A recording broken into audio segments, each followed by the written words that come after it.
নমস্কার, আপনারা নিশ্চয়ই সবাই ভালো আছেন। আজ আমরা বেরিয়ে পড়ছি বাজার করতে।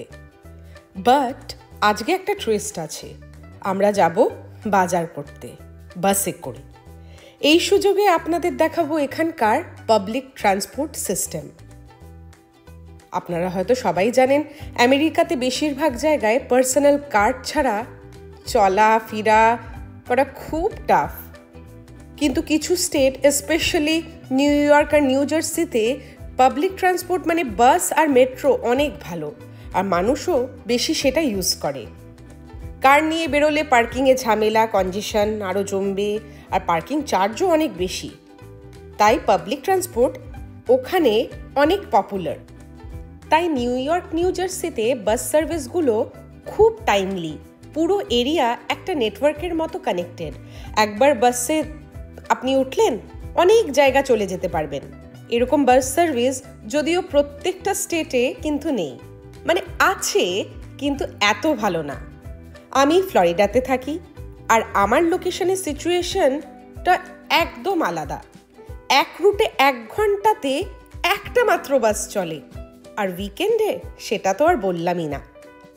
আর যেখানে আমরা জেনারেলি 20 মিনিটে গাড়ি করে পৌঁছে যাই, মানে পটেল ব্রাদার্স বা দেশি কোনো বাজার, সেখানে এই বাসে পৌঁছাতে প্রায় 1.5 ঘন্টা লাগে।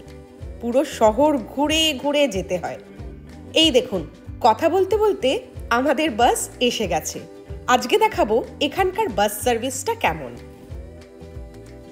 এখানে বাসগুলোতে সেন্ট্রাল এসি থাকে, খুব কমফোর্টেবল রাইড হয়, স্পেশালি ফ্লোরিডার মতো গরম জায়গায়। ড্রাইভারের পাশেই একটা টিকিট মেশিন থাকে, সবাই এখানেই টিকিট স্ক্যান বা ইনসার্ট করে।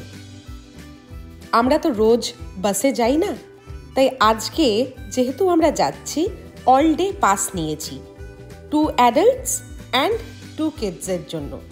বাচ্চারা তো ফ্রি, তবে টিকিট লাগে, কিন্তু পেমেন্ট লাগে না।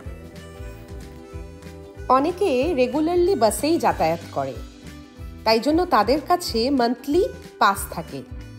তাদের আর কিছু করতে হয় না, বাসের অফিসিয়াল অ্যাপ থেকে স্ক্যান করে টিকিট মেশিনে দেখিয়ে দেয়। সব কিছু ডিজিটালে এখন হয়ে যায়, ফিজিক্যাল টিকিটের আর দরকার পড়ে না। ফ্লোরিডাতে বিকেল 5টায় যে এরকম ফাঁকা খালি বাস দেখছেন, সেটা কিন্তু আপনি এক্সপেক্ট করতে পারেন না নিউ ইয়র্ক বা নিউ জার্সিতে বিকেল 5টায় ভীষণ ক্রাউডেড থাকবে। যাই হোক, গল্প করতে করতে একটা বাস স্টপে আমরা পৌঁছে গেছি, যেখান থেকে আমরা আরেকটা বাস ধরবো, মানে সেকেন্ড বাস। তারপরে আমরা সেইখানে আরেক জায়গায় নামবো, তারপরে আরেকটা বাস, মানে 3 নম্বর বাস, তারপরে আমরা পৌঁছবো পটেল ব্রাদার্স। এখানকার বাসগুলো খুব ক্লিন, ভীষণ ভালোভাবে মেইনটেন্ড। বাস স্টেশনও কিন্তু ঝা চকচকে। যাই, আজকে এখানেই শেষ করছি, আবার দেখা হবে পরের দিন। আপনারা সবাই ভালো থাকবেন, দেখা হচ্ছে খুব শিগগিরই।